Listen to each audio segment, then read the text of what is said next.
Oke, baik saudara-saudara, kembali lagi bersama saya di Oloan King Channel. Salam sejahtera buat kita semuanya. Apa kabar nih dengan kalian? Semoga kita semua dalam keadaan sehat dan berada di lindungan yang maha kuasa.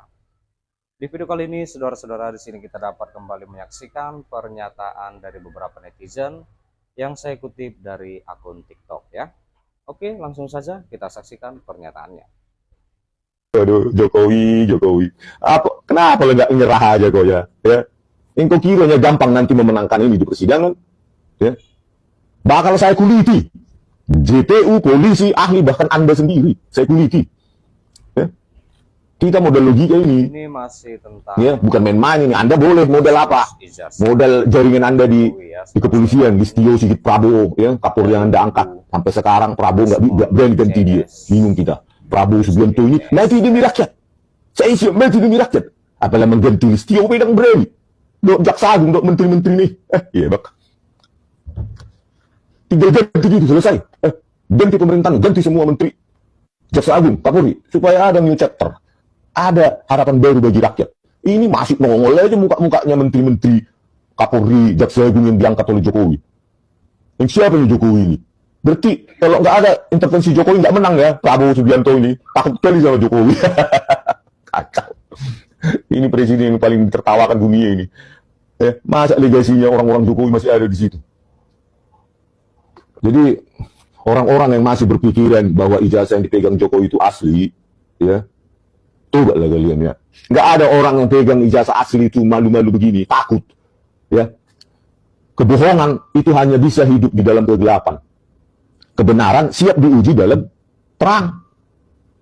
Kalau ijazah Joko Widodo itu benar asli, maka bisa diuji oleh publik seterang-terangnya. Dia pegang itu ijazahnya. Ya, bahkan kemarin di Surakarta mediasi kan itu ada diangkat hakimnya ya, hakim mediasi, mediator, profesor hukum pidana UNS. Kenapa nggak datang? Katanya dulu kalau di depan hakim diminta untuk ditunjukkan, saya akan tunjukkan. Kemarin itu tunjukkanlah ke hakim mediator itu, hakim mediasi. Kok malah Anda ke Jakarta? Apa untuk memarkirkan ijazah Anda di kepolisian biar jadi barang bukti gitu, biar nggak bisa dibawa ke pengadilan UNS gitu maksud Anda kan? Strateginya menghindar terus. Katanya ini mau ditunjukkan di depan hakim. Uji karbon aja itu, uji usia kertas, uji tinta sudah habis itu, dan UGM akan terseret. Makanya saya bilang, Ova Emilia, ya, sayang sekali kerja keras seluruh profesor dulu yang saya kenal, keringatnya itu mengantarkan UGM menjadi baik namanya. Anda hancur-hancurkan ya. Anda hancurkan sehancur-hancurnya. Sampai rela memanipulasi dokumen. Satu dosen tanda tangannya berbeda. Pemalsuan dokumen. Nanti tunggu laporan kepada UGM. Ya. Aduh, Jokowi. Ya, itulah dia saudara-saudara pernyataannya dari beberapa netizen yang saya kutip dari akun TikTok. Seperti apa tanggapan kalian? Silahkan tinggalkan di kolom komentar ya. Sebentar, jangan di skip dulu. Di sini kita kembali membahas hal yang sangat penting juga, saudara-saudara. Di mana itu tentang Wakil Menteri Koperasi atau Wamenkop yang bernama Ferry Julianto menyebut sebanyak 78.200 desa dan kelurahan di seluruh Indonesia sudah membentuk koperasi desa atau Kopdes Merah Putih. Ia mengatakan Presiden Prabowo Subianto akan meluncurkan 80.000 Kopdes Merah Putih pada 12 Juli 2025. Ini bertepatan dengan Hari Koperasi Nasional. Pak Prabowo sendiri akan launching 80.000 koperasi desa kelurahan Merah Putih nanti, kata Ferry saat ditemui di Pendopo Gubernur Nusa Tenggara Barat atau NTB Mataram ya pada Selasa 3 Juni 2025. Nah, lalu saudara-saudara, Ferry juga mengungkapkan dirinya telah melakukan sosialisasi pembentukan Kopdes Merah Putih di NTB. Nah, ia menargetkan sebanyak 995 desa dan 142 kelurahan di NTB tuntas menggelar musyawarah desa khusus atau Musdesus pekan. Iya.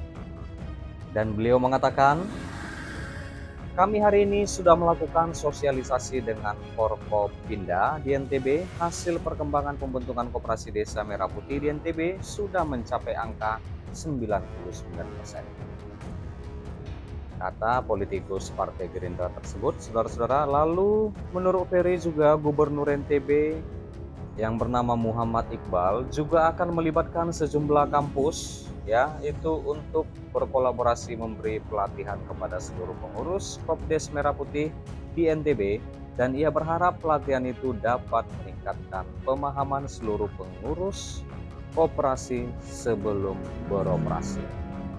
Ya, ini sangat tepat sekali ya saudara-saudara.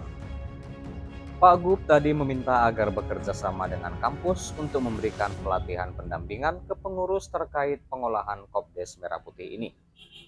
Lanjut beliau, Ferry juga menjelaskan Satgas Kopdes Merah Putih sudah berdiskusi dengan seluruh pimpinan daerah agar dapat memanfaatkan aset-aset bangunan milik pemerintah kabupaten kota sebagai tempat aktivitas Kopdes Merah Putih.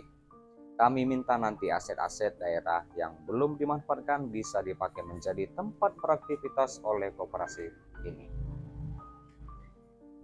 Iya. Baik, saudara-saudara, sampai di sini dulu pertemuan kita, pembahasan kita, di mana kita juga sudah mendengarkan pernyataan dari beberapa netizen terkait kasus ijazah dari Pak Jokowi, dari kubu Rismon dan Roy CS. Seperti apa tanggapan kalian? Silahkan tinggalkan di kolom komentar ya. Dan juga kita sudah mendengarkan membahas tentang di mana Prabowo akan luncurkan 80.000 Kopdes Merah Putih 12 Juli 2025. Dan terima kasih juga buat saudara-saudara yang sudah menonton, yang sudah support aku. Terima kasih. Jangan lupa di like, berikan komentar kalian di bawah, dan please share video ini dan subscribe dan nyalakan loncengnya. Terima kasih.